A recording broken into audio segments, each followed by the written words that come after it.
Жизнь современного человека невозможно представить без машины. Я себя, например, не мыслю без моей любимой машины и задаю себе вопрос, как возник вообще автопроект? Он возник случайно или потому, что я очень люблю ездить, я очень люблю свою машину, у моей машины есть имя? Ну, наверное, все вместе. И моя любовь к машинам, и какие-то случайности в моей жизни.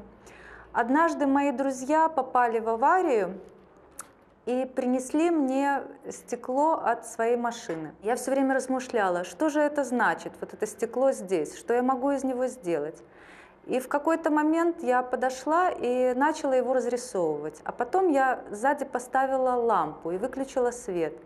И случилась удивительная вещь. Это стекло перестало быть стеклом, а превратилось в какой-то аквариум, который начал жить своей собственной жизнью.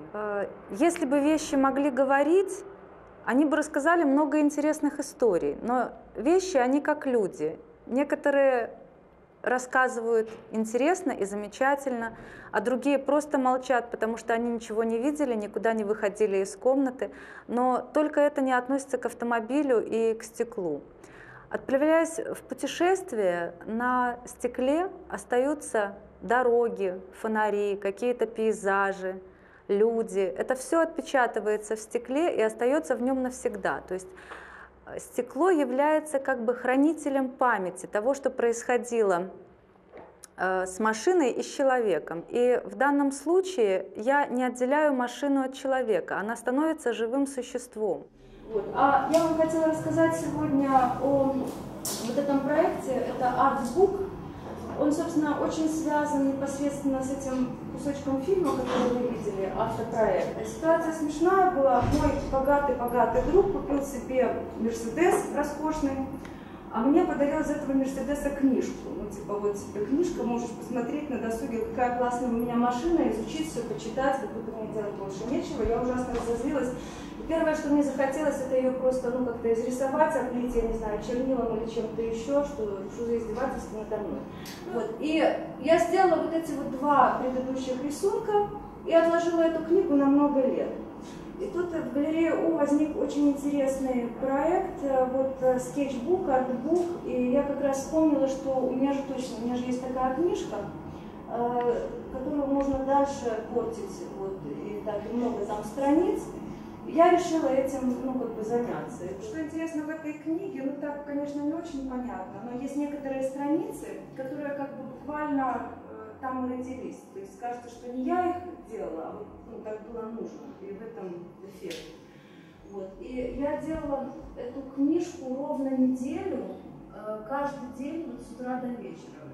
И кажется, что это, ну, как бы очень легко и свободно, но я была вот просто засыпана грудой материалов, потому что вот эта книга, это, наверное, и есть, собственно, моя жизнь, мои работы за долгие годы.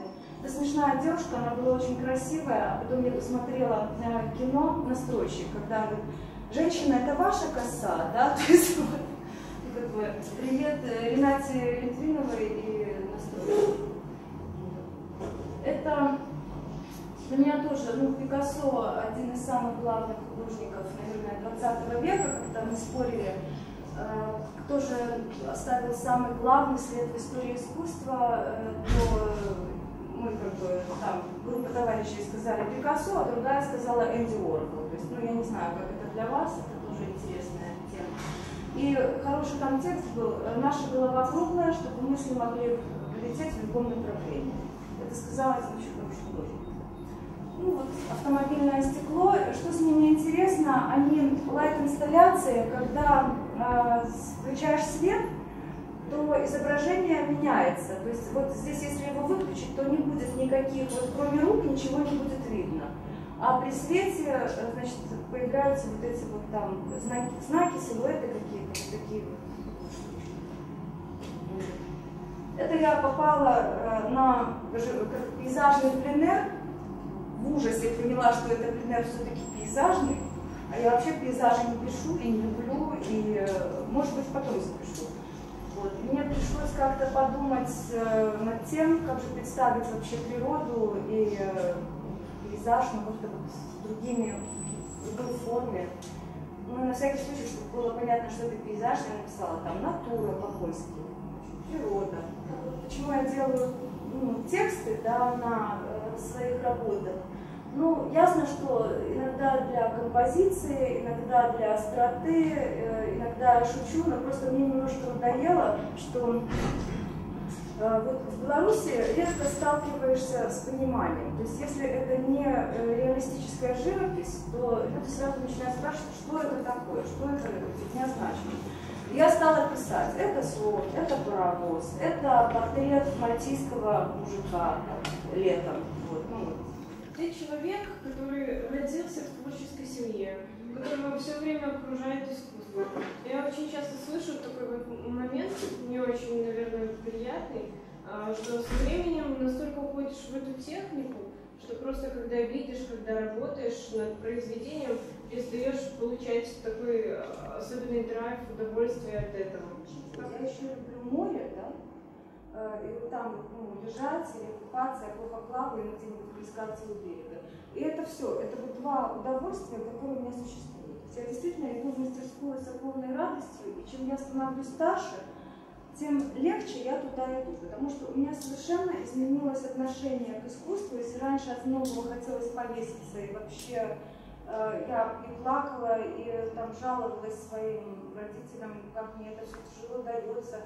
Короче, я как-то выкрутилась и как бы создала для себя мастерскую вот как праздник.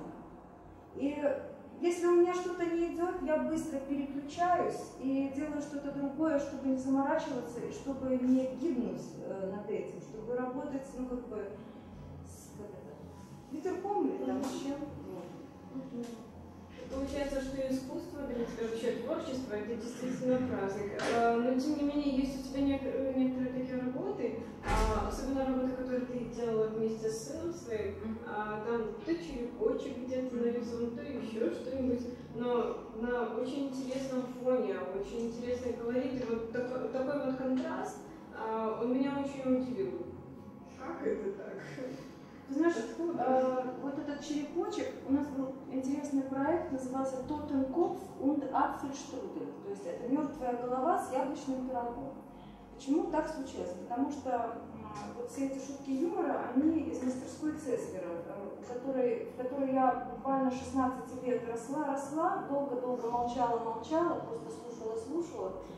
И благодаря этому я вот сейчас вот могу свободно и легко, мне действительно не страшно вам говорить, вот благодаря тому, что я была у Цеслера. И вот, будучи у него как-то, он сказал, слушай, а он любит все переворачиваться, такой перевертыш, и говорит, слушай, вот была дивизия немецкая, да, Totenkopf, как-то не страшно. А вот, Apfelstrudel, это же просто, ну, как бы ужасно, да. И благодаря вот этой шутке родилась большая выставка с очень хорошими участниками, ну, лучшими художниками нашими. А художник, его одна из главных задач, мне кажется, в искусстве, это делать, создавать красоту. Вот я пытаюсь создавать красоту. И даже вот грязные лужи, видеть небо, это вот как раз то, чем я занимаюсь. У меня есть вопрос. В Беларуси очень часть людей постоянно рвется за границу, считают, что там лучше, там слаще и золото на улице лежит. Вот. Часть людей старается реализоваться в Беларуси уже как бы, но вопрос заключается в том, как вы считаете именно вот творческому человеку, да, вот в плане том, это художник, куратор, человек, который хочет заниматься галерейным делом, где же лучше себя именно белоруса реализовывать? На родине, где-то еще, или это зависит от личных каких-то приоритетов?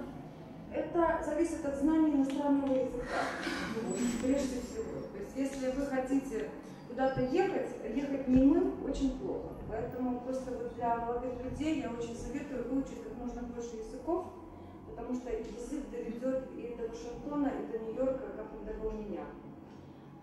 И что касается этого вопроса, этой темы, я могла совершенно легко остаться за границей и по приглашениям там, замуж выйти, еще как-нибудь. Но что-то мне в Европе вот чего-то все время не хватало. И меня очень тянуло домой, потому что у меня прекрасная семья, это правда, у меня чудесные родители, художники, мне очень не хватало общения. вот, со своими любимыми художниками, с моим учителем. Но когда я попала в Америку, в Вашингтон, у меня было такое ощущение, что вот в прошлой жизни там, я родилась именно в Вашингтоне, потому что Вашингтон похож на Минск, как две капли воды. И архитектура, и все, ну, так похоже на Минск. Только люди довольные, вежливые, общительные, болтливые. Выходя, я получала комплименты через каждые 5 метров. Вот. И я была там очень счастлива. Очень нравятся твои работы. Еще больше нравится твой взгляд на жизнь и твое чувство юмора. Но за что ты не любишь реализм? Объясни. Вы знаете, хороший вопрос. Да? Я действительно не люблю реализм. Я тоже прочла одну хорошую фразу. Нет ничего, я не точно ее процитирую, нет ничего менее реального, чем реализм. Потому что детали настораживают, пространство напрягает. И только когда мы опускаем нечто и от чего-то отказываемся, мы докапываемся до истинной сути вещей. Это может быть сложно рассматривать на примере изобразительного искусства, но я над этим долго думала, потому что я вообще думала рассуждать на тему реализма, потому что мне казалось, что в нашей сегодняшней, не знаю, как это назвать, встрече, лекции, это важно. Вот. И я хотела, вообще просто, знаете, у меня капремонт идет в мастерской, я нашла свои любимые стихи Хлебникова. И просто хочу, если кто его не читал, вдруг найдется такой странный человек, или кто забыл просто, я хочу прочесть, когда умирают травы, сохнут, когда умирают кони, дышат, когда умирают солнце, они гаснут, когда умирают люди, поют песни. Настоящее чувство и суть вещей невозможно выразить прямым текстом. То есть должна быть метафора, должна быть условность обязательно. Вот. Тогда появляются настоящие чувства и настоящие эмоции. Потому что вот как-то моего ребенка спросили: ты меня любишь? Ему было 3 года. Говорит: что такое любовь? Ну как, вот я тебя люблю, ты меня любишь, понимаешь? Он говорит: нет, положи на стол. То есть мы можем бесконечно говорить, как мы любим друг друга, или там объяснение любви. Но на самом деле очень часто это просто совершенно пустые слова. А важнее дела. Так вот и с реализмом то же самое. То есть мне кажется, реализм — это просто слова. А отход от этого стиля — это уже настоящее очень серьезное дело, которого трудно добиваться. Как вот вы относитесь к чрезмерному давлению, так сказать, политических и социальных тенденций? Я считаю, что в искусстве вообще нет никаких границ, и если художник хочет выражать свою политическую точку зрения средствами искусства, это даже очень хорошо. Единственное, что я этим не занимаюсь, потому что я думаю о других вещах, скажем, более условных и более абстрактных. Вот, то есть я не политик. Хотя, может быть, Спасибо.